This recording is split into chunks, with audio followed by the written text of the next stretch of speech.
কয়েকটা দল রয়েছে যেখানে বিজেপি বিশেষ করে আম আদমি পার্টির মতো দল যেখানে এক দুজন রাজ্যসভার এমপি একদম সরাসরি বিজেপিকে সাপোর্ট করে। তারা এমনকি তাদের নেতা অরবিন্দ কেজরিওয়ালের বিরুদ্ধে একজন মহিলা এমপি রয়েছে, তারা তো সরাসরি নামে আম আদমি পার্টি বিজেপিতে নাম লিখিয়েই দিয়েছে।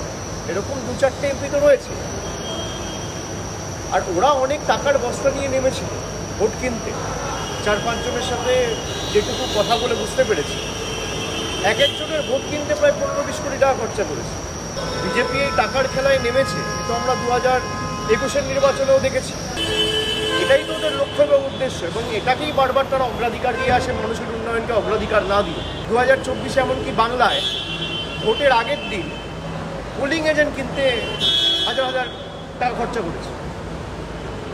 মানুষের ভোট কিনতে কাউকে 5,000, কাউকে 10,000, বাংলার মানুষ টাকা নিয়ে ওদেরকে যোগ্য জবাব দিয়েছে। এটা তো আমাদের অধিকারের টাকা, নবক দাস তোমাদেরও যোগ্য জবাব দেবে। বিজেপির থেকে টাকা নিয়ে তৃণমূলকে ভোট দিয়েছে। উচিত শিক্ষা এদেরকে বাংলার মানুষ দিয়েছে।